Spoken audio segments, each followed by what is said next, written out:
Gracias, gracias. Bueno, ahí estamos entonces grabando. Entonces les decía, hoy lo que vamos a hacer es vamos a revisar un poco cómo calcular el trabajo efectuado por un sistema termodinámico cuando cambia su volumen, o sea, vamos a repasar cómo se calcula ese trabajo en función de la variación de volumen. Esto van a ser ejercicios bastantes en la práctica, va a ser un tema que van a retomar mucho. Y después vamos a ver cómo se escribe, digamos, o cómo la primera ley de la termodinámica relaciona la transferencia de calor, el trabajo con la energía interna del sistema, ¿sí? Y después las otras cosas que están no las voy a retomar porque son más sencillas y vamos a avanzar a lo siguiente. Bueno, entonces la primera ley de la termodinámica es esencialmente la ley de la conservación de la energía. Y lo digo ahora, algo que nosotros vemos, que voy a decir más adelante, pero que está bueno recordarlo. Cuando uno en física habla de la ley de tal cosa, es porque uno propone, ¿sí?, que las cosas son de cierta manera matemática con un cierto modelo y tiene un montón de pruebas, ¿sí?, que van en esa dirección, y lo que sobre todo no tiene es pruebas en contra, ¿sí? O sea, la primera ley de la termodinámica es una ley esencialmente fenomenológica, establecida, como les conté varias veces, en la época en la que la termodinámica como ciencia macroscópica tuvo su edad de oro, digamos, y sabemos, no se ha encontrado un falseamiento de esa ley, al contrario, hemos encontrado a partir de un tratamiento microscópico de la termodinámica, eh, cosas que refuerzan, ideas que refuerzan que esta es la ley de la termodinámica. Ahora, ¿tenemos un teorema que nos prueba que se escribe así? No, no tenemos, ¿sí? O sea, la primera ley es una ley empírica, ¿sí? La segunda ley lo mismo, pero el universo en el que vivimos nunca nos ha permitido, nunca nos ha mostrado que alguna de esas leyes estén en contrario. Es más, al contrario, el uso de esas leyes nos permiten predecir cómo funcionan un montón de sistemas y un montón de sistemas muy variados, ¿sí? Bien. Sistema, desde el punto de vista de la termodinámica, puede ser cualquier porción del universo que queremos describir: gas, sólido, líquido, una mezcla, etcétera. Y el ambiente es todo lo que está afuera, ¿sí? Estos son un par de definiciones. Y esencialmente vamos a tener sistemas abiertos, cerrados y sistemas aislados, ¿sí? Es decir, que no intercambien calor con el entorno, ¿sí?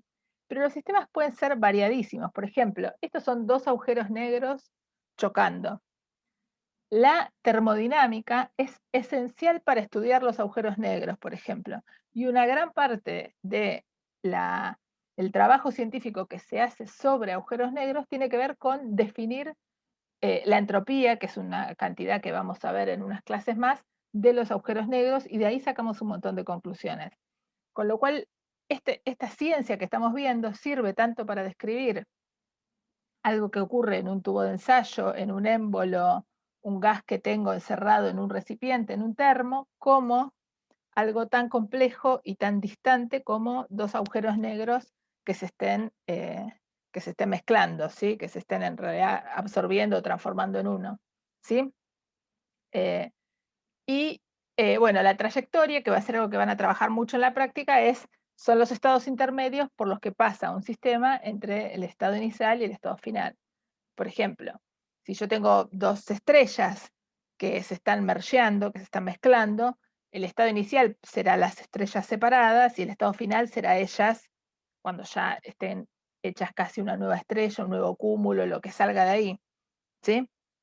Y en el medio pasarán un montón de estados diferentes, depende del tipo de estrella, del entorno en el que esté, etcétera, etcétera. Y lo mismo pasa con cualquier sistema más pequeño, más macroscópico, pero terrestre que tengamos. Pero vean cuán potente es esta herramienta que estamos viendo, que nos permite describir cosas que hacemos en un tubo de ensayo, que harán ustedes seguramente quizás muchos en sus carreras, y cosas que hace un astrónomo que estudia o un físico que estudia algo tan ajeno como pueden ser los agujeros negros. Bien. Entonces, esto es simplemente esas transparencias recordatorios, esas que uno mientras hace los ejercicios o mientras hace el parcial la tiene que tener a mano, ¿sí? Para no hacer lío con los signos, ¿sí? O sea, una vez que uno tiene un sistema definido, bueno, ¿qué, cómo consigno, cómo digo que le estoy entregando calor al sistema, que hay flujo hacia el sistema o que hay flujo hacia afuera de calor, ¿sí? O sea, le entrego calor o le saco calor de alguna manera. Bien, entonces ese flujo de calor hacia el sistema lo vamos a llamar como calor positivo y hacia afuera del sistema como calor negativo, ¿sí? Y fíjense que les puse así este esquema de colores porque es el mismo que está acá, más o menos, ¿sí? Y sobre el sistema, ¿qué puede haber? Puede haber calor que entra o que sale, o puedo hacer trabajo. ¿Se acuerdan que esto que hablamos la semana pasada de que eh, esto de que uno se daba cuenta de que haciendo trabajo sobre un sistema uno le podía variar su temperatura, lo podía cambiar, ¿sí? Bien, entonces vimos que el trabajo negativo, o vamos a llamarlo el trabajo positivo, representa el trabajo realizado por el sistema contra el entorno, y el negativo cuando el entorno realiza trabajo sobre el sistema. Y por ahora estas son cosas bastante estándar, pero que no tienen una aplicación concreta. Vamos a ir viendo a lo largo de la clase, y ustedes van a hacer mucho hoy y la clase que viene. ¿Sí? En la práctica, la primera ley le van a dar mucho espacio, mucho tiempo, para hacer ejercicios diferentes, y uno lo va entonces a esto capitalizar en ejemplos, digamos, ¿sí? Pero esta transparencia es como esa transparencia de machete donde me hago estos dibujitos y, y me señalo estas cosas como para tenerlas bien claras, ¿sí? Bien.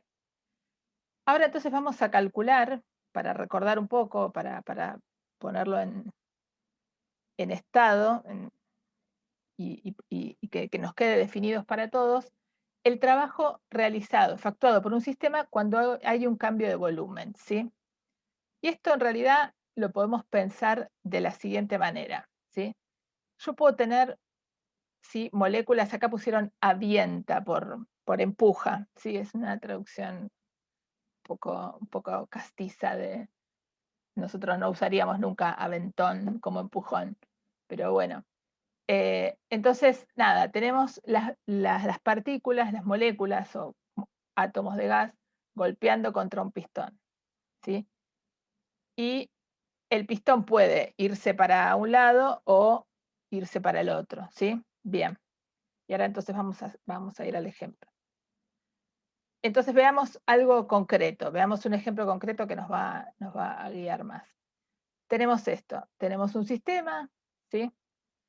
Acá hay un gas, de átomos, de moléculas, de lo que sea, ¿sí? ¿Está bien? Y queremos calcular el trabajo realizado por mover el pistón, ¿sí? Una cierta cantidad de X.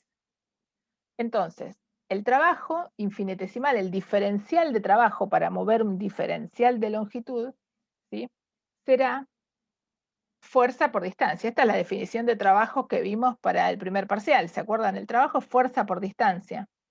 ¿Sí? ¿Se acuerdan que habíamos visto que era en realidad, esperen que nosotros habíamos visto que el trabajo, esperen que me cambie de color, habíamos visto que el trabajo era fuerza por desplazamiento, ¿sí? Pero cuando la fuerza y el desplazamiento eran paralelos, habíamos visto que esto lo podíamos escribir así: el módulo de la fuerza por el módulo del desplazamiento por el coseno del ángulo entre ellos. Y si eran paralelos, el coseno del ángulo o me daba 1 o -1, depende de para dónde me estuviera desplazando, ¿sí? Si la fuerza y el desplazamiento son paralelos, como en este caso, fíjense, la fuerza apunta para allá y el desplazamiento también, son así, ¿sí? Como mi dedo y la punta de la lapicera, no sé si se ve, ¿sí? Entonces, en ese caso, el ángulo entre ellas es 0. Yo las estoy poniendo separadas, pero es como si estuvieran superpuestas, ¿no? El ángulo entre ellos es 0. Entonces, el trabajo, el diferencial de trabajo, porque estoy moviéndolo a un infinitesimal, va a ser fuerza por distancia. ¿Sí? Entonces, esto sale de lo que vimos en el primer parcial. Y acá tenemos la fuerza. ¿Sí? Esperen que esto lo grabo. Bien. Ahora, la fuerza, ¿sí?, que hace el fluido que está acá adentro. ¿Se acuerdan que cuando vimos fluidos vimos que uno podía pensar que un fluido era un gas o un líquido mayormente y algunos sólidos en casos muy particulares? Entonces dijimos, bueno, la presión, recordemos, es fuerza por unidad de superficie, por unidad de área. Esperen, vamos a... ¿Sí? O sea que esto sale de fluidos. Entonces fíjense cómo vamos integrando los dos temas justo que vimos anteriores, el tema de fluidos y el tema de trabajo. Entonces la fuerza es la presión, ¿sí?, esto es presión, por área. Y es lo que pusimos acá. ¿Se ve? Bien, grabo esto, que está mejor que la otra, y ahora borro para que no haya tanto, y seguimos. Muy bien, entonces, esto que tengo acá tiene unidades de volumen, ¿sí?, porque es área por longitud. ¿Sí? De hecho, si yo quiero calcular el área de un cilindro, el volumen de un cilindro, ¿qué será? El área de la base por la altura, por ejemplo. ¿Sí? Entonces, esto es lo que llamo el nuevo diferencial de volumen. Con lo cual, el diferencial de trabajo me va a quedar presión por diferencial de volumen, que son cosas fácilmente medibles o que uno puede medir en un sistema de este estilo. Si yo puedo ver cuánto varió el volumen de ese fluido que yo tengo, de ese gas, porque yo corrí, porque el émbolo se corrió. ¿Se ve el problema? El émbolo se corrió, aumentó el volumen, entonces ese es el trabajo realizado. Bien. Para poner o para saber cuál es la cantidad de trabajo realizado entre pasar de un volumen X, un volumen 1 a un volumen 2, lo único que tengo que hacer es integrar en lugar de calcular ese diferencial. Y entonces voy a tener que hacer esta integral, que es la integral de P de B entre el volumen inicial y el volumen final. Y esto, fíjense, me va a dar, la integral es el área bajo la curva. Entonces, fíjense, si el volumen inicial es este y el volumen final es este y la presión bajó, ¿sí?, entonces el trabajo será esta cantidad. ¿Sí? Si el volumen inicial era 2 y después, sí, y después tengo un volumen mayor, ¿sí?, bueno, entonces me dará negativo. ¿Sí? Son las dos posibilidades. O sea que esta cantidad puede ser positiva o negativa, lo cual ya sabíamos de antes. Entonces, lo primero que vemos es que el trabajo, ¿sí?, efectuado sobre un sistema o que el sistema efectúa sobre el entorno, lo puedo calcular en términos de la presión del sistema y el cambio en el volumen del sistema. ¿Sí? Ahí tenemos como una primera cosa, y esta cuenta, digamos, va a aparecer mucho a lo largo de la guía esta que empiezan a trabajar por estos días. Eh, Esta cuenta va a ser más o menos complicada dependiendo de cómo yo escriba la presión. ¿Sí? Si la presión es constante, la cuenta es muy pava. Si la presión es una ecuación sencilla, la cuenta será sencilla, pero también podría ser absolutamente complicado, porque como ustedes saben, existen integrales que son muy difíciles de resolver.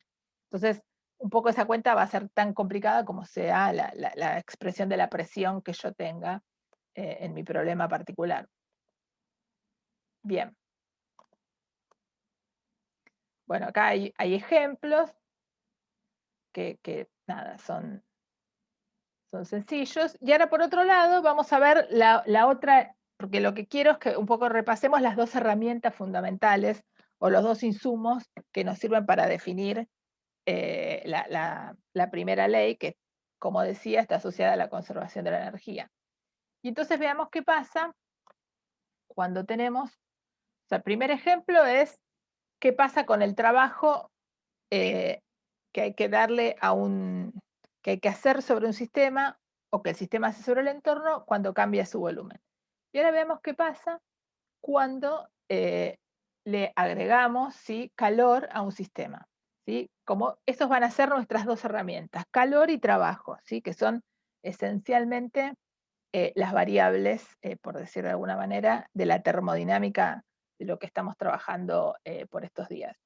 Calor, que ya habíamos visto nosotros en clases anteriores, que es una forma de energía, y el trabajo también. Fíjense cómo aparecen, ¿se acuerdan que les había puesto el meme hace varios días? La temperatura y Q son dos cosas diferentes, porque Q tiene unidades de ¿qué unidades tiene Q, el calor? Tiene unidades de Joule, de energía, ¿sí? Y el trabajo también tiene unidades de energía. Bien, entonces, uno lo que tiene acá son, perdón, uno lo que les puse acá son dos situaciones que parecen muy parecidas. Fíjense, uno tiene un sistema, ¿sí?, donde yo le voy entregando calor, ¿sí?, o sea, le estoy entregando, tengo una cierta temperatura el sistema, ¿sí?, y hago una expansión isotérmica. Isotérmica es manteniendo la temperatura, ¿sí?, constante, y acá yo le puse lenta. O sea, ¿qué quiere decir lenta? Que voy pasando por distintos estados de equilibrio, ¿sí?, al hacerlo, ¿sí?, ¿está bien? Y le voy entregando calor al sistema, ¿sí? Entonces tengo una cierta cantidad de gas, ¿sí? Después voy haciendo una expansión, ¿sí? Una expansión, ¿por qué? Porque el volumen va aumentando, a eso me refiero con expansión, ¿sí? Entonces, como va aumentando el volumen, perdón, tengo un trabajo positivo y un calor positivo, ¿sí?, porque le estoy entregando calor. Puedo tener otra situación, una situación mucho más, rara, mucho más rara, eh, bien distinta, y que sea, fíjense, yo le puse acá expansión rápida y sin control, en el sentido de que yo no estoy verificando que instante a instante vaya pasando por estados de equilibrio, ¿sí? Tengo un gas con una membrana, ¿sí?, y acá hay vacío, y esto está aislado, ¿sí?, perfectamente aislado. Entonces, adentro tengo un cierto gas, esa membrana se rompe y el sistema no efectúa trabajo, ni entra ni sale calor. ¿Por qué no efectúa trabajo? Porque lo que tiene del otro lado es vacío, no tiene que hacer nada, ¿sí? No hay una fuerza involucrada, no hay nada. Y no intercambia calor, ¿por qué? Porque el sistema está aislado, ¿sí?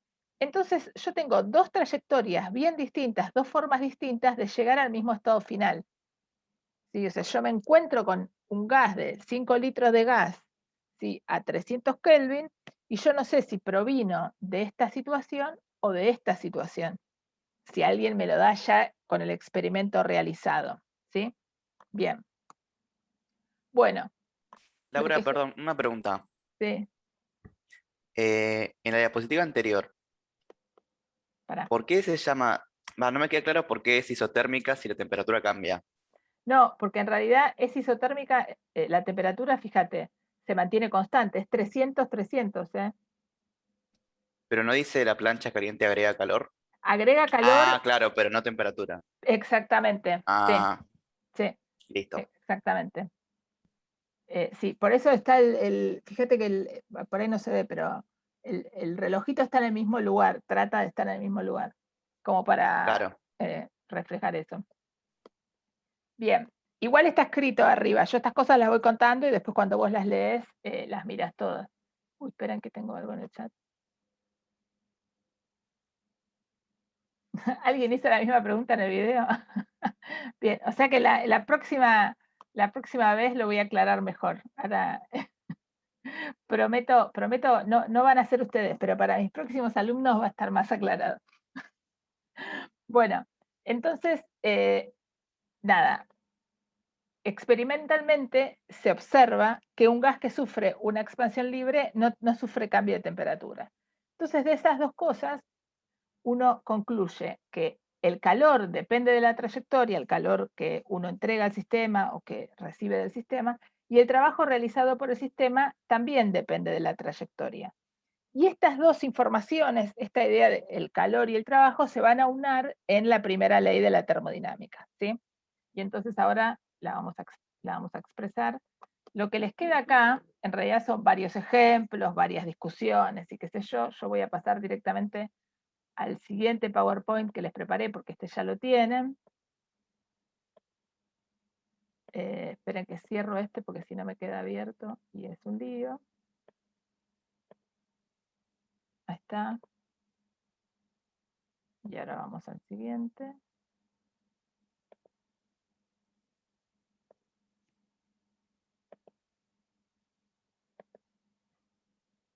Ahí está. Bien. Y entonces, a partir de eso, uno escribe que la variación de energía interna de un sistema está asociado a este interjuego, digamos, entre el calor y el trabajo, ¿sí? Y se escribe entonces como la variación de energía interna del sistema es el calor menos el trabajo. Cuando lo escribimos en forma diferencial, que es la forma que vamos a usar, o infinitesimal, yo uso alternativamente las dos formas de expresarlo, discúlpenme si eso los confunde.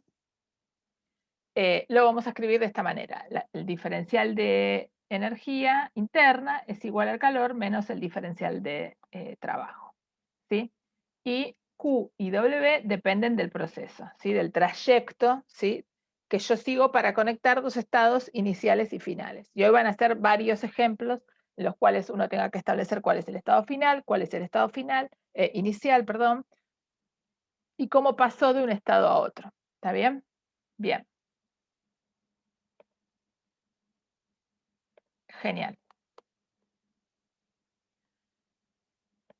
Y una cosa más que nos queda, que acabamos de ver recién, pero la volví a poner por las dudas, qué sé yo. Van a ver que ya se habrán dado cuenta que muchas veces las últimas transparencias de una clase yo las repito en la clase siguiente porque agrego algo, porque me parece que ayudan a que se lea mejor, ¿sí? Simplemente acá reescribo lo que acabamos de decir, ¿sí? Esto de que cuando el sistema está aislado, el calor que le entregan o que hace sobre el entorno es cero, y si un gas se expande contra el vacío, el trabajo realizado es cero. Son dos cosas importantes, ¿sí? Nada, las dije antes, pero las vuelvo a poner acá para ir generando, para que vaya quedando en la memoria, ¿sí? Y lo que vamos a ver es que en estos casos la energía interna del sistema no cambia, ¿sí? ¿Por qué no cambia? Y porque si yo tengo un sistema que no intercambia calor ni intercambia trabajo con el entorno, que son los dos elementos que conforman, ¿sí? mi energía interna, entonces la variación de energía interna va a ser igual a cero menos cero, o sea, va a ser cero. ¿Qué quiere decir? Que la energía interna va a ser constante, no va a cambiar entre el estado final y el estado inicial, ¿sí? Y estoy segura de que no va a depender de la presión y del volumen. ¿Por qué estoy segura que no va a depender de la presión y del volumen la energía? Porque el volumen no se mantiene constante y la presión tampoco se mantiene constante, porque de repente me expandí, ¿sí? Por lo menos si estoy en el caso de un gas ideal. Si lo que tengo acá adentro, perdón, estaba señalando con el dedo. Si lo que tengo acá es un gas ideal, ¿sí? Si yo cambio el volumen, voy a cambiar la presión, ¿sí? Bien. Entonces, bueno, acá les dejé algo escrito, pero la conclusión importante es que la energía interna de un gas va a depender solamente de un gas ideal, va a depender solamente de su temperatura, ni de la presión ni del volumen, ¿sí? ¿Por qué? Porque la temperatura esta puede ser igual o no, ¿sí? Pero yo estoy segura que la energía interna permanece constante a pesar de que yo cambie la presión y el volumen. ¿Por qué sé eso? Porque en este caso cambié la presión, cambié el volumen y se me mantienen constantes. Si se mantiene constante la energía. ¿Y por qué la energía interna se mantiene constante? porque el sistema está aislado y porque no intercambia trabajo con nadie, ¿sí? Entonces, el diferencial de energía interna es cero, es decir, que la energía al principio y la energía al final son iguales, y cambié su presión y su volumen. Quiere decir que eso no puede depender de no depende ni de la presión ni del volumen. Pero la temperatura se mantuvo constante, entonces sí puede depender de la temperatura, ¿sí? Este resultado, ¿sí?, lo vamos a usar mucho y lo vamos a revisar y lo vamos a reescribir de otras maneras. Esta es como la primera vez que lo vemos, ¿sí? Y después van a ver que vuelve este resultado. Acá lo único que hice fue discutir eso eh, de alguna manera. Bien. Bueno, y una vez que uno tiene, digamos, la primera ley de la termodinámica, es decir, la forma de escribir la energía interna del sistema en términos del trabajo y del calor, vamos a tratar de aplicarlo, esta conservación de energía, a distintos tipos de sistemas y de procesos. Fundamentalmente, uno tiene que ponerle nombre a ciertos procesos que van a ser los que más van a ver en clase y van a aparecer en en la guía, que son los procesos adiabáticos, aquellos en los que no se intercambia calor, o sea que el sistema de alguna manera está aislado del entorno, isocóricos, que es volumen constante, isobárico, presión constante, e isotérmico, temperatura constante. Esto también es aquella ayuda a memoria, ¿sí?, que tenemos en el cuaderno. Entonces, cuando me dicen isocórico, ¿quién se mantiene constante? En el volumen. ¿Sí? Cuando me dicen isobárico, ¿quién se mantiene constante? La presión y así. Esto es súper útil tenerlo bien claro para el momento del parcial. Tengo 3 horas para hacer un ejercicio. Cuando me dicen isocórico, tengo que tener bien claro qué significa eso, ¿sí? Y todas las consecuencias que eso tiene, por ejemplo, para el cálculo de la energía interna, ¿sí? Bien, entonces ahora vamos a meter. Esto lo puse ahí como para que quede seguramente, quizás algo ya vimos, ya usamos algunas cosas y es como una ayuda a memoria que dejo ahí. Bien. Y ahora nos vamos a meter con algo que es súper útil en el laburo cotidiano de la gente que trabaja con este tipo con gases y etcétera, y que está asociado a la capacidad calorífica de un gas ideal. O sea, nosotros habíamos visto que la capacidad, ¿sí?, calorífica estaba asociada a la variación de calor con respecto a la temperatura, ¿sí? Este era el calor específico. Y de hecho habíamos estado discutiendo, hubo algunas preguntas y volvimos a charlarlo. Bueno, ahora vamos a ver cómo este concepto aparece y mejora y podemos expresarlo de otra manera para el caso del gas ideal. Fíjense cómo eh, vamos a ver muchísimos ejemplos de gases ideales, y eso es porque realmente es un modelo muy poderoso el del gas ideal. O sea, muchísimas cosas del universo, no solo émbolos y este tipo de ejemplos que vamos a ver, sino para muchísimas aproximaciones de cosas que suceden en el universo, la aproximación del gas ideal es una aproximación muy buena. Entonces, es la primera aproximación con la que uno trabaja cuando uno quiere estudiar cosas realmente muy variadas. Uno quiere estudiar cómo es el entorno de la atmósfera de Marte o de un planeta desconocido, y el primer modelo que va a hacer es el del gas ideal y funciona realmente muy bien en muchos casos. Entonces, por eso es tan importante tener un corpus teórico construido alrededor del gas ideal. Después, bueno, obviamente a veces la vida es más complicada y uno se sale del modelo, pero es un modelo súper fuerte. Entonces vamos a trabajar con dos cantidades. Uno va a ser la capacidad calorífica molar a volumen constante, que la vamos a anotar como CB, y la capacidad calorífica molar a presión constante, ¿sí? Es decir, vamos a calcular una teniendo un gas ideal en el cual el volumen del gas se mantiene constante y otro en el cual la presión del gas se mantiene constante. Bien, entonces veamos este ejemplo. ¿Sí? A ver si me sale, hice algo acá, vamos a ver si me sale. Bien, entonces vamos a pensar en las mediciones. Tenemos esta situación. Tenemos un recipiente cerrado, ¿sí? O sea, el volumen se mantiene constante, ¿sí? No lo estoy ni achicando ni agrandando, ¿sí? Eso está escrito acá, recipiente de volumen fijo, una cierta cantidad de moles de un gas ideal, cualquiera sea él, y le agrego calor. Y aumenta su temperatura. Ahora la pregunta es, ¿se efectúa trabajo, en este caso, sobre el sistema? ¿Qué me responden ustedes? ¿Se efectúa trabajo sobre este sistema? No. No. ¿Por qué no? Porque el trabajo está asociado al cambio de volumen. Hace un ratito vimos que el trabajo era presión por diferencial de volumen. Si el volumen se mantiene constante, entonces no efectúo trabajo. A ver si me sale esto. Ay, me emocioné. Ahí está. ¿Sí? Hay calor agregado, pero no hay trabajo. En este caso, tengo un recipiente con un pistón móvil, ¿sí? El pistón está móvil, pero de manera tal que la presión que ejerce sobre el sistema es siempre la misma, ¿sí? Si el pistón se mueve hacia afuera, el volumen cambia, pero la presión que efectúa el pistón sobre el sistema se mantiene constante, ¿sí?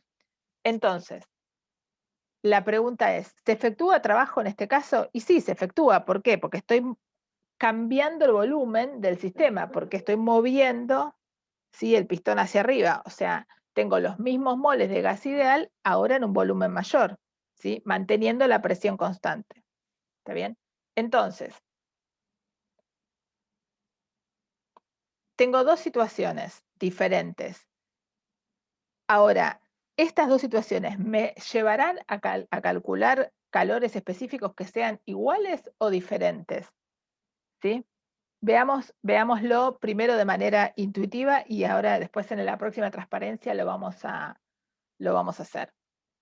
Si yo aumento la temperatura con volumen constante, el sistema no realiza trabajo, ¿sí? No hay trabajo realizado, ¿sí? ¿Está bien? Solamente la energía interna está asociada o tiene como contrapartida el calor agregado, ¿sí? Ahora, cuando estoy calculando el aumento de temperatura a presión constante, tengo dos contribuciones, la contribución del calor, ¿sí?, y también el trabajo, ¿sí? Tengo dos cosas ahí que están sumando, o agregadas, digamos, dos elementos. Ahora vamos a ver cómo juegan, ¿sí? Pero la primera cosa es, y al principio yo veo que tienen que ser distintas, porque para calcular la capacidad calorífica a volumen constante, solamente juega un jugador, el calor. Para calcular la capacidad calorífica a presión constante, tengo dos jugadores, calor y trabajo. ¿Está bien? Después veamos, ahora vamos a ver quién es más grande y quién es más chico, pero se dan cuenta que hay dos situaciones donde los elementos que interjuegan ahí son distintos. Ahora vamos a ver qué pasa, ¿sí? Ahora vamos a hacer la cuenta, ¿sí? Entonces esta transparencia es como intuitiva, como con los dedos vemos, bueno, para hacer un primer cálculo necesito una sola cosa, el calor. Para el otro cálculo aparecen dos jugadores, entonces evidentemente no pueden ser iguales, o en principio no pueden ser iguales. Bien, ahora veamos la cuenta. Entonces fíjense, esperen que me molesta esto acá y no veo lo que tengo escrito. La primera ley nos dice esto, sí, simplemente intercambié, esperen que perdí el lápiz, o sea, ay, perdón que ya hice lío, y avancé acá. Escribo por acá. Nosotros habíamos visto esto. Escribir la primera ley de esta manera.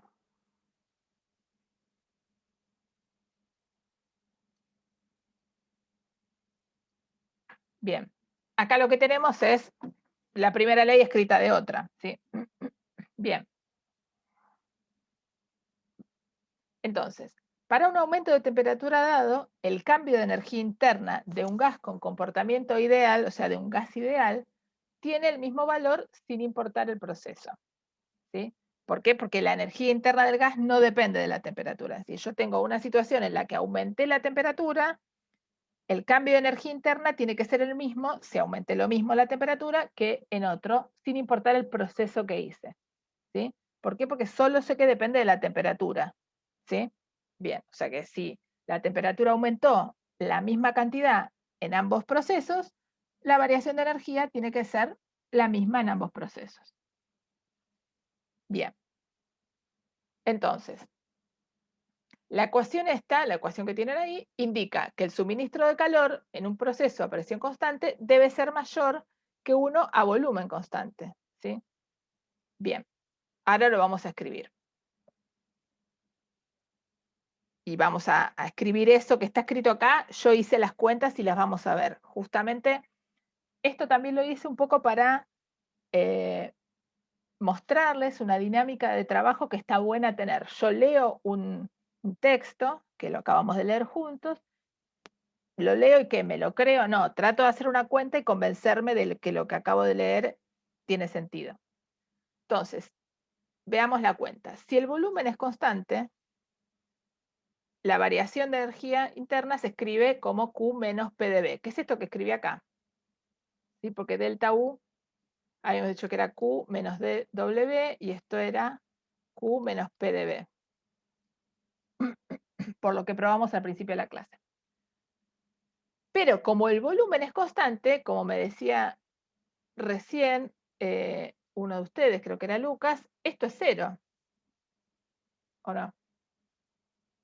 Porque el volumen inicial y el volumen final son el mismo. Entonces, cuando quiera hacer esa integral, la integral entre el mismo lugar inicial y final da 0. O sea que la variación de energía es solamente el calor.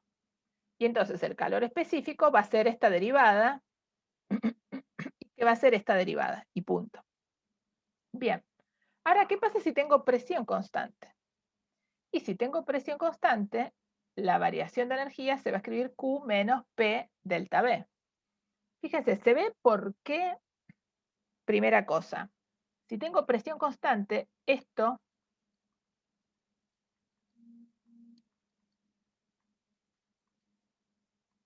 es lo mismo que esto, ¿no? ¿Todos lo ven esto? Esto que escribí acá en violetita, me parece que es muy clarito, vamos a cambiar de color. ¿Todos entienden por qué eso que puse ahí en violeta es cierto? Si P es constante. ¿Sí? ¿Se ve? O sea, P, si yo tengo lo que decía al principio, si P es una función complicada, esa integral es muy complicada. Pero si P es un número, lo saco afuera de la integral y entonces esto me queda muy sencillo de integrar. Bien. Y esto les queda P por B final menos B inicial. Y esto directamente yo lo puedo escribir como delta B. ¿Se ve? Bien, entonces, volvemos acá. Entonces, la ecuación anterior indica que el suministro de calor en un proceso a presión constante es mayor que en uno a volumen constante. Acá calculamos cómo es el suministro de calor en un proceso a volumen constante. Y ahora estamos calculando a presión constante y vamos a ver cuál nos da más grande. ¿Sí? Entonces, fíjense, yo sé que justamente la capacidad calorífica es la derivada del calor respecto de la temperatura. Pero ¿qué pasa con el calor? En este caso se escribía como directamente el calor era la variación de energía. Pero en este caso, el calor, ¿cómo se escribe? Como la variación de energía más algo que es positivo. Entonces, fíjense, esta cuenta es seguramente más grande que esta. ¿Se ve? ¿Por qué? Porque tiene una parte que es igual, fíjense, esta parte, que es la misma que esta, pero tiene un término más ahí. ¿Sí? ese término va a jugar. Entonces nos va a dar justamente ese extra, ese mayor, ¿sí? Entre los dos. O sea, la variación, el cálculo de la capacidad calorífica a volumen constante, me da un número que también aparece en el cálculo de la capacidad calorífica a presión constante, y nada más del lado del volumen constante. Pero del lado de la presión constante le tengo que agregar algo. Ese algo es el que hace que hacerlo a presión constante sea mayor que hacerlo a volumen constante. ¿Se ve? Esta oración, entonces, que está acá, que empieza por acá y termina por acá, está escrita acá. ¿Sí? Se verifica en esas cuentas. ¿Sí? Esto entonces es súper importante como concepto en sí mismo, pero además para que uno vea que a veces una línea que el libro escribe, bueno, uno le lleva mucho más cuenta hacerla, ¿sí? Bien, y eso quiero que quede también claro como metacontenido, digamos, de esto que estamos discutiendo ahora. Laura, Sí, buen día, ¿cómo estás? Tenía unas consultas. sí. La primera era, ¿qué significaba el simbolito ese? Que no sé qué es. ¿Cuál? Como el alfa, ponele. Esto es proporcional. Ah, ok. Esto significa proporcional. ¿Sí? ¿Por qué proporcional? ¿Por qué puse el proporcional? Porque en realidad está la masa en el medio, en la fórmula. Si te fijas acá, para. Claro. Entonces, en realidad puse eso porque ves que me quedó medio apretado todo. Si le metía la masa por todos lados ya no me entraba. Entonces, Ok. y como quería que quedaran las dos, o sea, mi objetivo era que quedara todo en la misma transparencia. Yo quería que eso pasara, entonces, bueno, nada, dije, bueno, la masa no es tan importante para lo que quiero contar. Buenísimo, gracias. Bien. Entonces, bueno, acá puse exactamente lo que acabamos de decir, ¿no? La capacidad calorífica a presión constante nos da más grande que la capacidad calorífica a volumen constante. ¿Por qué? Sencillamente, si tú tengo que decir en 2 palabras, porque para calcular la capacidad calorífica a volumen constante, yo necesito, digamos, componer 2 elementos, el trabajo más el trabajo más el calor. Y entonces el trabajo realizado es una cantidad que suma y aumenta la capacidad calorífica. En cambio, para la capacidad calorífica a volumen constante no hay trabajo realizado. Entonces la energía de esa situación es más pequeña. ¿Por qué? Porque está solo formada por el calor. ¿Sí? Entonces, esa es la gran diferencia. En uno hay trabajo involucrado y en otro no hay trabajo involucrado en la energía de ese sistema. ¿Sí? Estamos hablando, ¿sí?, de un caso de un gas ideal. Bien, entonces, cuando tenemos volumen constante, esta expresión y esta son la misma. ¿Por qué? Porque el calor y la energía son lo mismo porque no hay trabajo, ¿sí? Porque el volumen es constante. ¿Sí? Es otra manera de escribir exactamente lo mismo. O sea, lo que dije antes lo volví a escribir de otra manera y en realidad acá lo volví a poner porque esto está en el libro. Esto está escrito en el libro. Lo anterior lo escribí yo para que viéramos cómo se hace la cuenta y lo hice aparte. Y esto está en el libro. Y como siempre quiero que vayan como uniendo las dos cosas, porque después ustedes están en sus casas solos, leen el libro, bueno, para que no estén perdidos, digamos, ahí. Bien. Ahora, si estamos a presión constante, con el mismo cambio de temperatura, ¿sí?, vamos a mirar cómo sería para un gas ideal. Entonces, dQ tiene que ser igual a N por Cp por dt. Esto es la definición de la capacidad calorífica. Acuérdense que la capacidad calorífica, como había escrito antes, la capacidad calorífica, esperen que no me está escribiendo, se me niega.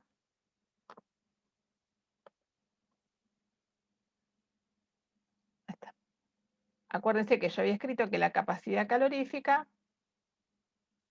era proporcional a dQ por dt. En realidad, esta es la fórmula exacta. Ven que acá metí la pata, usé una T chiquita, y después se van a confundir. Ya veo lo que alguien puso en el chat. Denme un segundito, que vi que apareció algo, pero no tuve tiempo de verlo.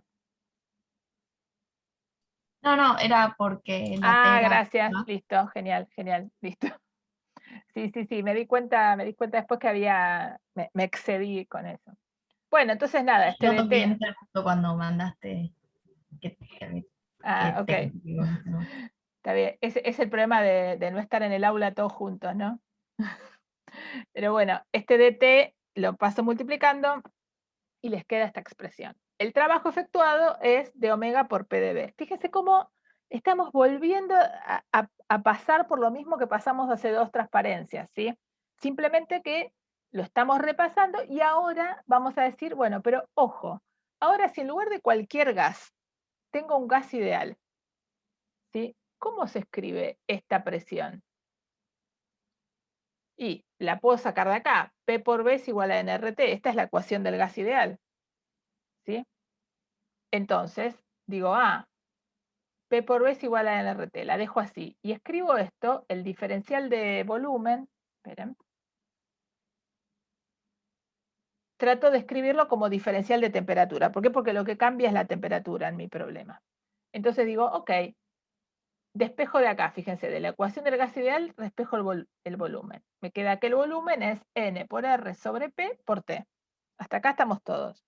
Y ahora aplico, ¿sí?, la diferencial a ambos lados, ¿sí? ¿Y por qué aplico la diferencial? Porque yo quiero calcular el diferencial de volumen, que es lo que me aparece acá, en términos del diferencial de temperatura.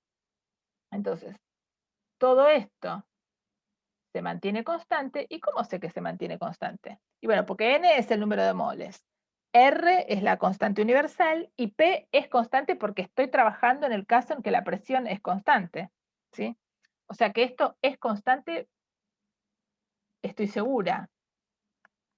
P porque es constante por el problema que estoy trabajando a presión constante, y las otras porque son constantes del problema. Entonces la única manera de que aparezca un diferencial es que varíe la temperatura. Entonces el diferencial de volumen es igual a esta constante por el diferencial de temperatura. Y entonces d omega dW, que es P por dB, se me transforma en P por, y ahora el dB lo reemplazo, N por R por dt sobre P. Esta P se me va con esta P y me queda que el diferencial de trabajo yo lo puedo escribir como una constante por el diferencial de temperatura. Entonces, fíjense, dQ, Q, sí que si quieren lo tienen escrito así, es igual a du más dW. ¿Sí? Esto es la fórmula que vimos al principio. dQ es lo que tengo acá arriba, dW es lo que acabo de tener y acá me queda du. Entonces les queda esta expresión. dQ es igual a du más dW y cada una se reemplaza por sus elementos. Esperen que voy a grabar esto.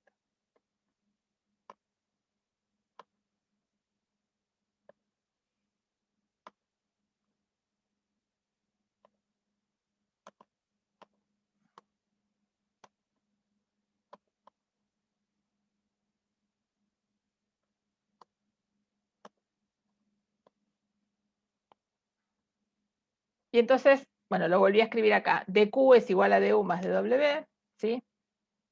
Y du era esto.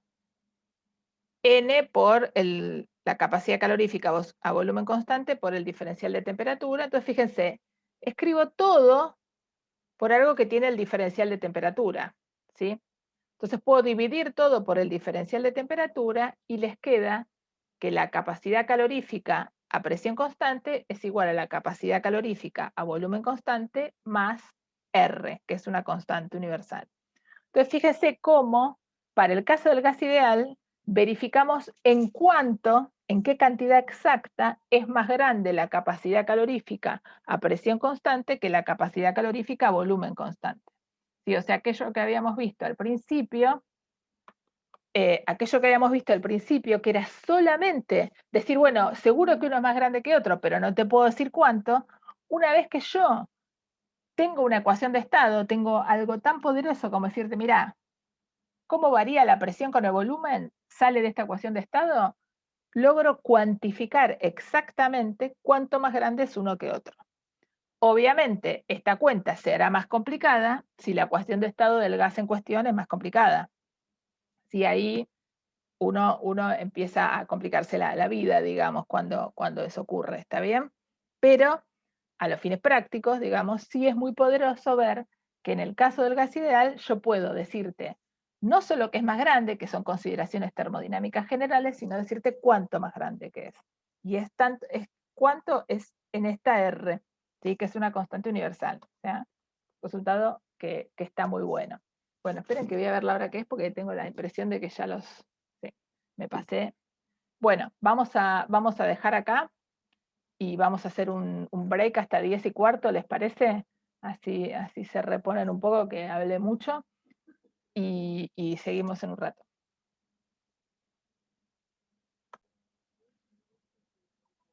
Entonces, el gamma es solamente una expresión de información que me dan de una manera escrita, de una manera muy práctica para trabajar.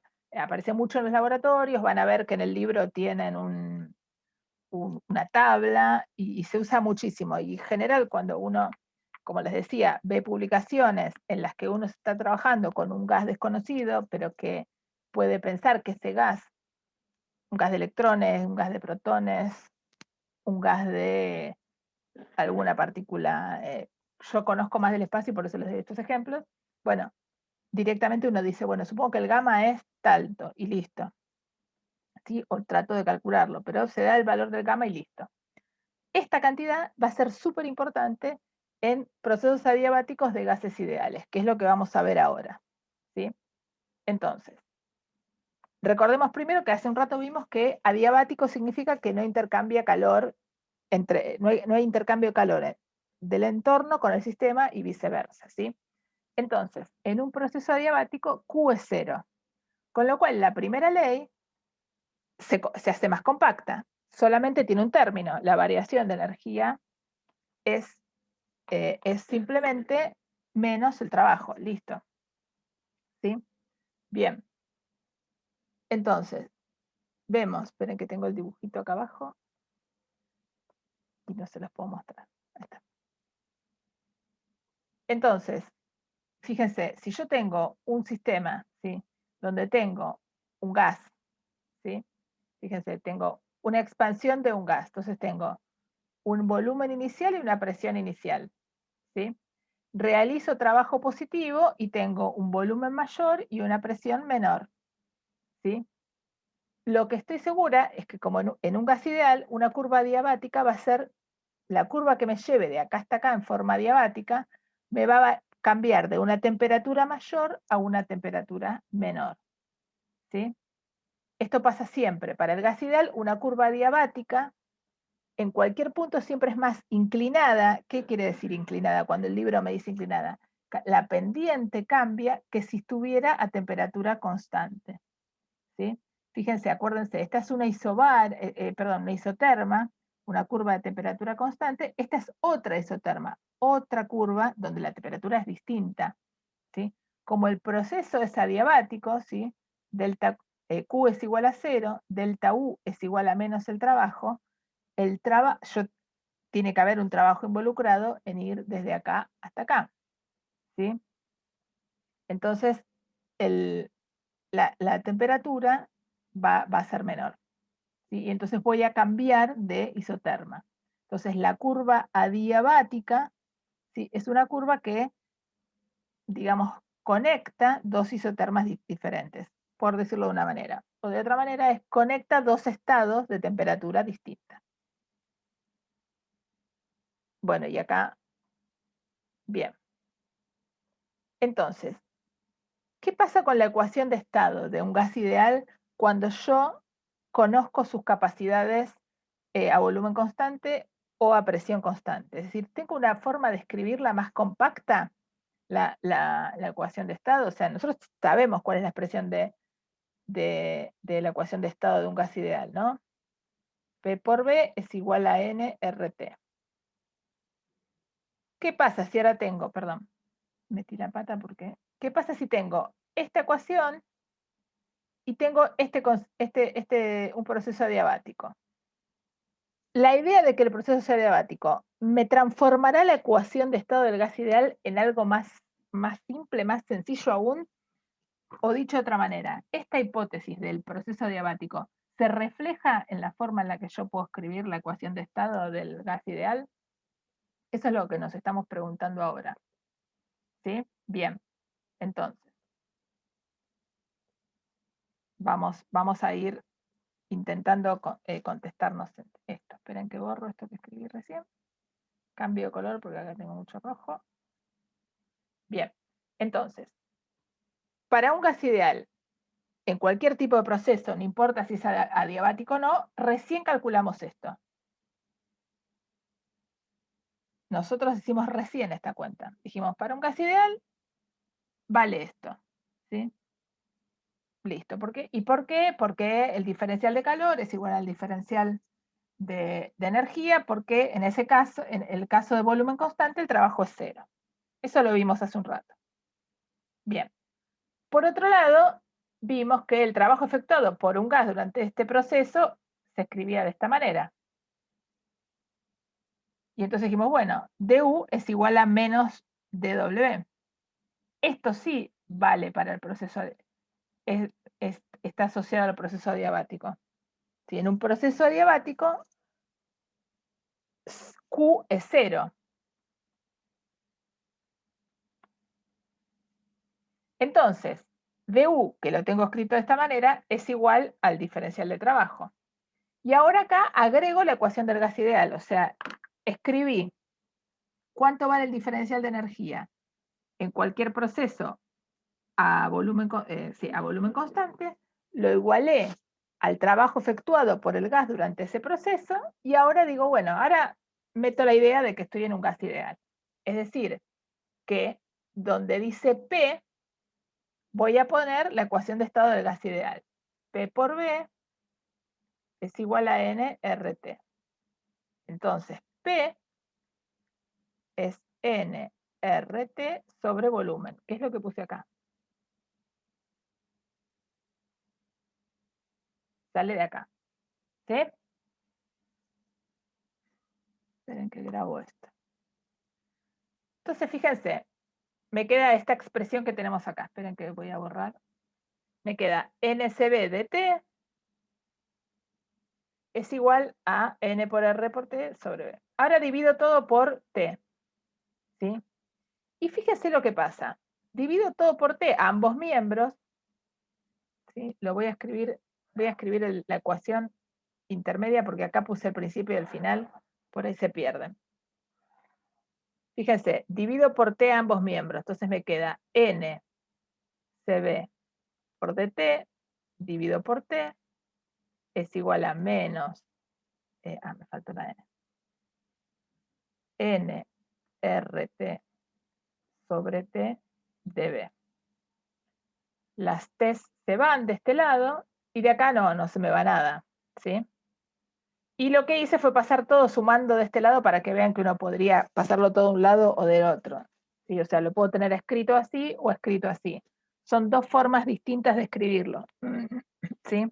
Lo mantuve escrito de las dos maneras porque las dos pueden aparecer en los libros. ¿Sí? Bien. Esperen que salvo esto.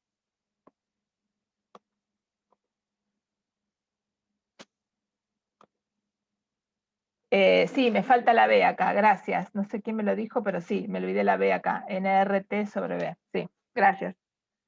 Bien. Profe, Sí. perdón, me queda una duda, no entiendo por qué la primera ecuación de arriba de todo vale para este caso. O sea, ¿tenemos volumen constante también? Sí. Esta Ok. decís, porque sabemos Sí. que en un proceso, sí, porque estamos pasando por esa hipótesis, sí, si no, no podría escribir este CB. Sí, porque el CB es el calor específico. Cuando vos le pones la B chiquita, estás dando la idea, estás dando la hipótesis de que estás calculando el calor específico a volumen constante. Cuando vos lo llamás CP, es el calor específico a presión constante. Estás dando la forma en la que haces esa transformación. ¿Está bien? Buenísimo, gracias. Bien.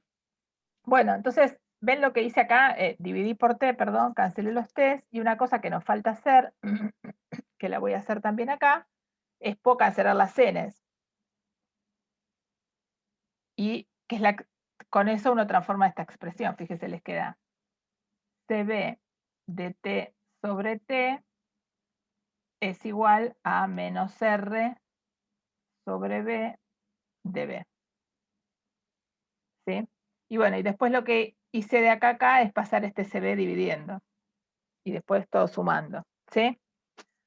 Lo importante es usar la ecuación del gas ideal y meterla para reescribir esto. ¿Sí? Estas cuentas, igual como les digo, está bueno ir haciéndolas, ir haciendo toda la cantidad de cuentas que uno necesita. ¿Sí? Y ir explicándoselo a medida que uno lo va escribiendo. Bien, voy a borrar esto. Entonces, fíjense. Esperen que vuelvo para atrás un toque. Llegamos hasta acá. dt sobre t más RCB es igual a dB sobre B. Bien. Y ahora recordemos esto. El coeficiente R sobre CB lo vamos a expresar en términos de gamma. ¿Sí? Entonces, vamos a hacer varias cosas acá. Voy a traer lo que tenía antes para que no nos perdamos. Voy a copiar esto para que sepamos dónde estamos parados, porque si no queda un poco... Uno tenía esto, dt sobre t más r sobre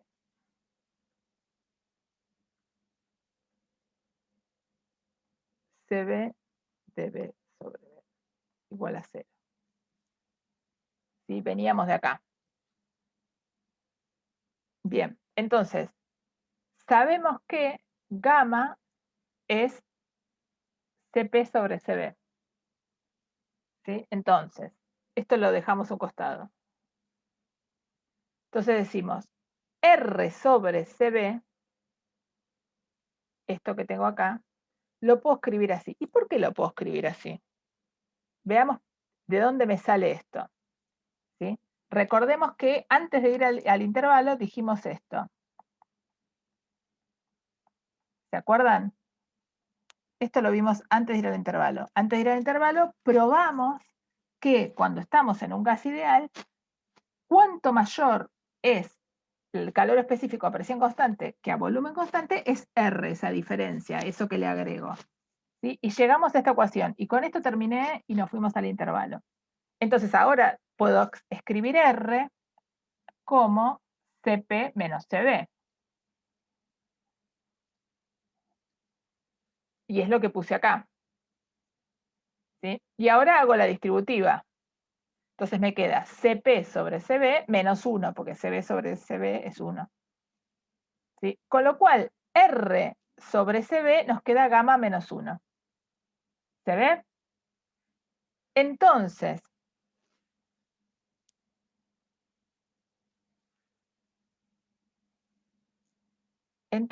voy a usar otro color. Esta expresión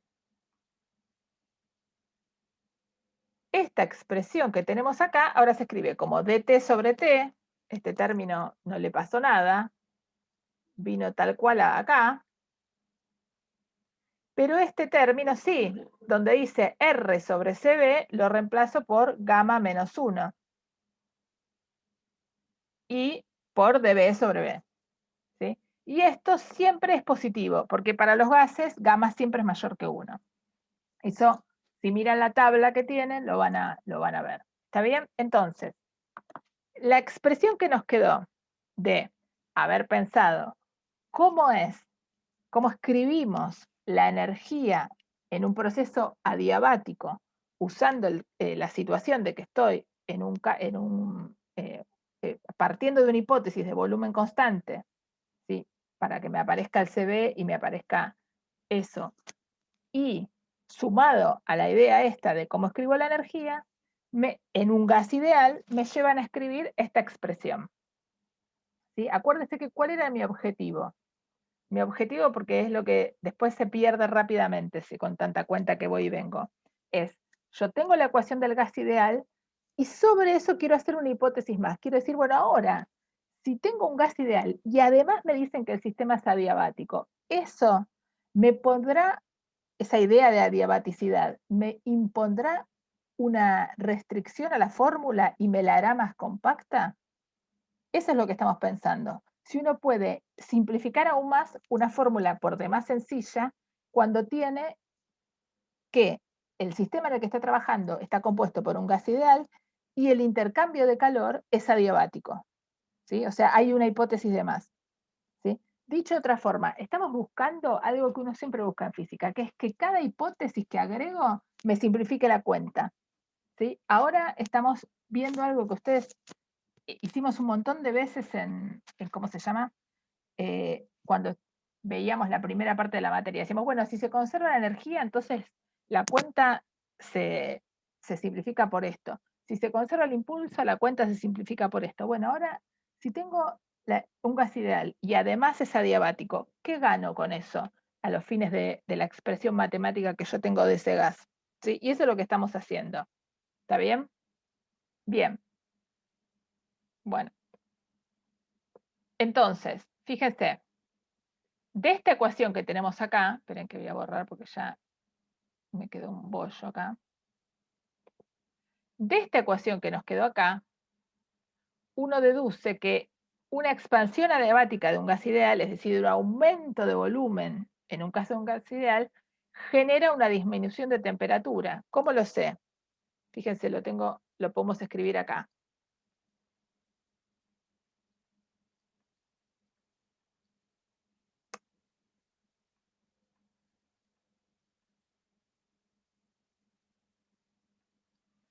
¿Sí? Si yo aumento el volumen, ¿sí? Esto va a generar una disminución de la temperatura por este menos que tengo acá. ¿Sí? Si comprimo, o sea, si esto es negativo, ¿sí? Porque dB es la variación de volumen. Si comprimo, y entonces el volumen final es más chico que el volumen inicial, esto va a ser negativo, entonces con este menos me va a dar un más, y esto va a generar un aumento de la temperatura. ¿Sí? ¿Por qué estoy segura de que esto es así? Por lo que decíamos, que gamma es mayor que 1 para los gases. ¿Sí? Entonces, ahí tenemos una expresión, y ahora vamos a ver cómo aún la podemos compactar un poco más.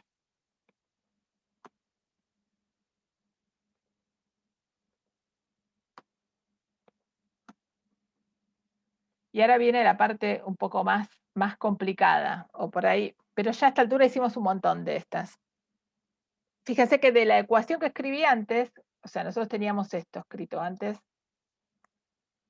dt sobre t más gamma menos 1 dB sobre B igual a 0. Y antes, justo en lo que acabo de escribir, esta parte la pasé restando para el otro lado. Bueno, ¿qué pasa si integro a ambos miembros? Porque de este lado me queda algo que solo tiene temperaturas y de esto algo que tiene solo volúmenes. Y estos son números, porque gamma es un número. Dame un gas ideal, te tiro cuál es su gamma. Se terminó, estos son números. Entonces uno puede integrar a ambos miembros. Integro de este lado, la integral de 1 sobre x, o 1 sobre la variable, es el logaritmo más una constante. Y de este lado es lo mismo, nada más que me queda, como tengo esta constante arrastrada, bueno, la arrastro, ¿sí? Esto es simplemente de la tabla de integrales. Agarro esto y le pongo acá. Esto es integrar. ¿Y de dónde salen este C1 y este C2 que puse acá? C1 y C2 son constantes de integración. Uy.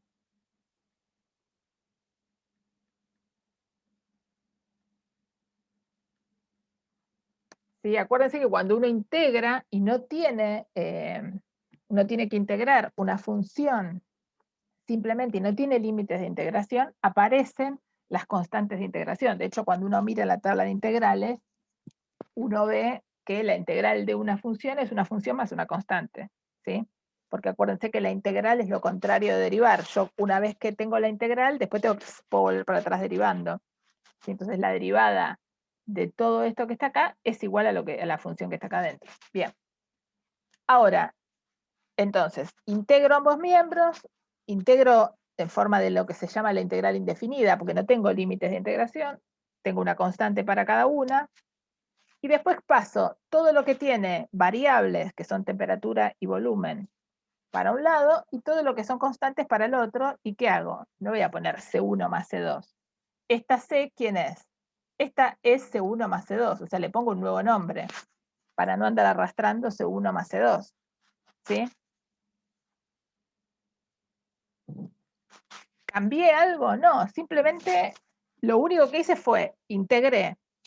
Cada función tiene su constante de integración, después junto todas las funciones de un lado, las constantes de integración del otro, y para no andar arrastrando C1 más C2, a eso lo renombro. Total, es una constante. Bien. Y después, y acá viene hasta acá, y acá uso propiedades de logaritmo.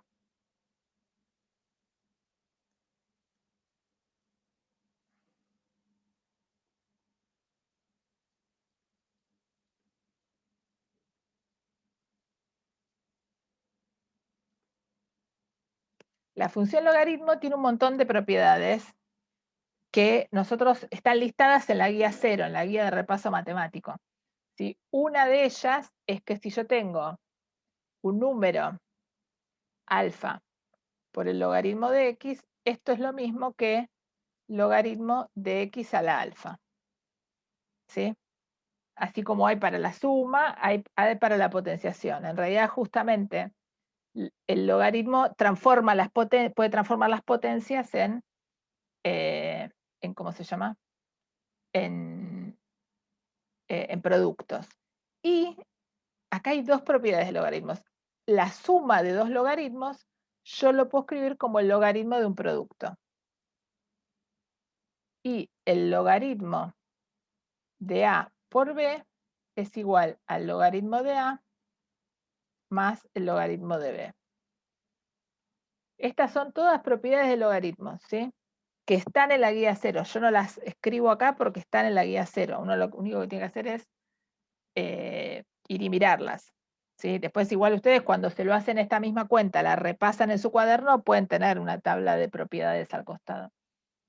Cada uno mira lo que necesita. Entonces fíjense, esta expresión es lo mismo que esta. Y esto es igual a C. Fíjense que acá me quedó, el renglón está como partido, pero es todo lo mismo. ¿Sí? Entonces el logaritmo, esta expresión es la misma que esta. Lo único que hice fue usar propiedades del logaritmo. ¿Sí? Y me queda esto que está acá. Y ahora voy a usar un pizarroncito. Me parece que va a ser mejor.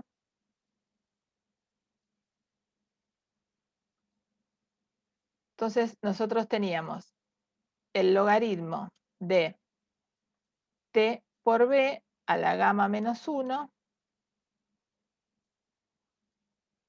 es igual a c. ¿Sí? Llegamos hasta acá. Entonces ahora, si quiero despejar t o b, ¿qué tengo que hacer? Sacarme de encima el logaritmo. ¿Sí? Entonces, para despejar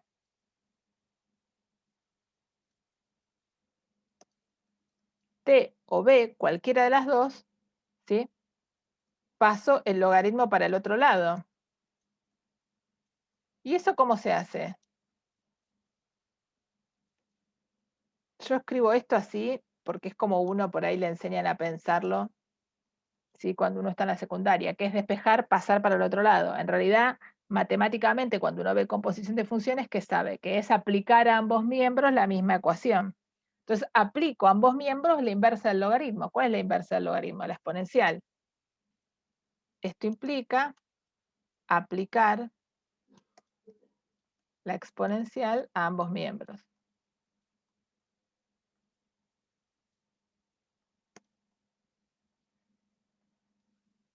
Y entonces hacemos eso.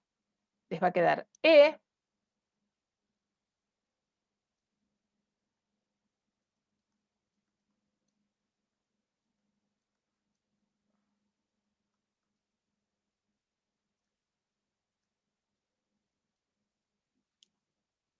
¿sí? Ahora, e a la c es un número, porque si c es una constante, e a la c es otra constante, así que esto lo llamo una nueva constante d.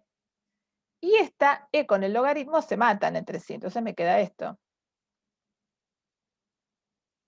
¿Sí? Llegamos a una expresión en la que tengo t por b a la gamma, con un menos 1 ahí, igual a una constante. Entonces fíjense, tengo t por b igual a una constante. La ecuación del gas ideal era P por B igual a NRT. O sea, era P por B sobre T igual a NR. O sea, esta cosa igual a una constante.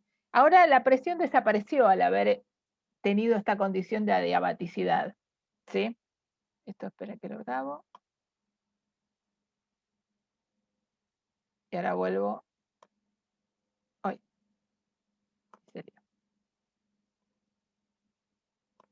¿Se ve el PowerPoint de vuelta? Entonces les queda Sí. Sí.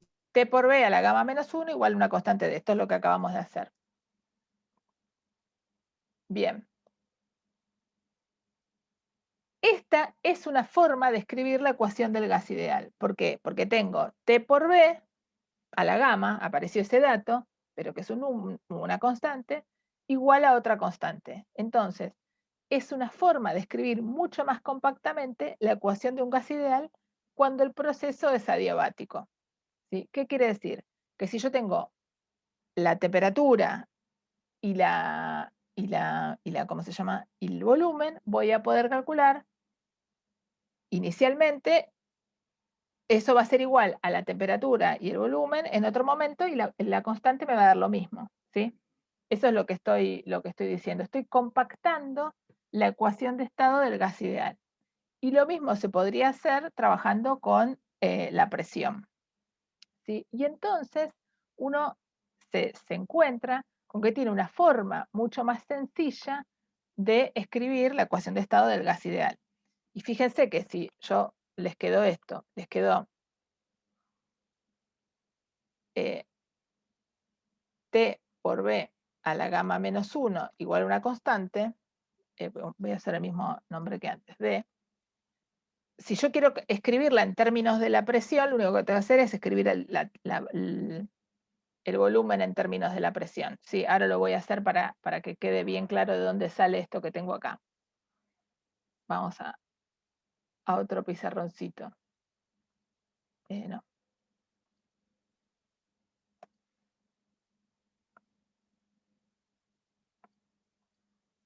Fíjense, uno Profe, tiene. Sí, perdón, en la ecuación del libro, como sí. B está elevado solo a gamma y no a gamma Ahora menos 1 es vamos, lo mismo. sí. Ahora voy a mostrar cómo llegamos a eso justo. Fíjate, Bueno, P por B es igual a NRT, ¿no? Entonces yo puedo decir que T es N sobre R por P por B. ¿Estamos de acuerdo? ¿Hice lío o no? No, hice mal la cuenta. Estoy requemada. P por B sobre NR es igual a T. Ahí estoy bien. Entonces, ahora reemplazo esto acá. Y entonces, ¿qué me va a quedar? Me va a quedar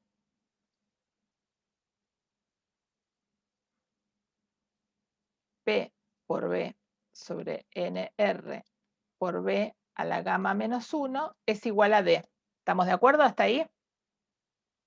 Ahora fíjense, sí. el NR es una constante, la puedo pasar multiplicando, entonces me queda P por B a la gamma menos 1 es igual a D por N por R. Y esto es una nueva constante, pero constante al fin. ¿Sí? Entonces me queda que P por, ¿y esto cuánto me da? B a la 1 por B a la gamma menos 1. Es B, perdón, es B a la 1 más gamma menos 1 por las propiedades de la potenciación. Y esto va a ser igual a demonio, ¿sí? Y esto nos queda P por B a la gamma directamente. El -1 y este se van, igual a demonio. Y esta es la expresión que tiene en el libro. Entonces, fíjense, o uso esta expresión como ecuación de estado del gas ideal si tengo la temperatura y el volumen, o uso esta como ecuación de estado del gas ideal si tengo la presión y el volumen para un caso adiabático. Pero lo interesante es cómo desaparecen las tres a la vez. ¿Sí? Me queda una ecuación de estado en la que solo aparecen dos funciones de estado, o temperatura y volumen, o presión y volumen. Y con eso determino lo que le pasa al sistema. ¿Usando qué hipótesis? Esto contiene adentro suyo dos hipótesis. Esto tiene gas ideal más adiabático. Por eso se simplifica. No siempre tenemos estas situaciones. Y así uno pasa de una a la otra. ¿Sí? Esta es la cuenta que permite, que ahora la voy a grabar y la voy a poner en el campus como siempre, es la que nos permite pasar de un lado a otro. ¿Sí? Y por eso ahora cierro esto y vuelvo a mostrarles lo que tenía en el libro. Uy. Por eso en el libro les aparece lo que me preguntaba, no sé, creo que era Paula, que desaparece el -1. ¿Cómo es que desapareció el -1? Y bueno, porque cambié la variable y eso me hizo cambiar la cuenta. ¿Está bien? Ese es el punto. Bien. La vez que viene vamos a revisar un poco estas cosas y vamos a revisar estas conclusiones, porque ya quedé muy, muy justa para meterme en todo esto. Así que no, hoy terminamos con la cuenta y la vez que viene revisamos la conceptualización. Sí les dejo dos cosas.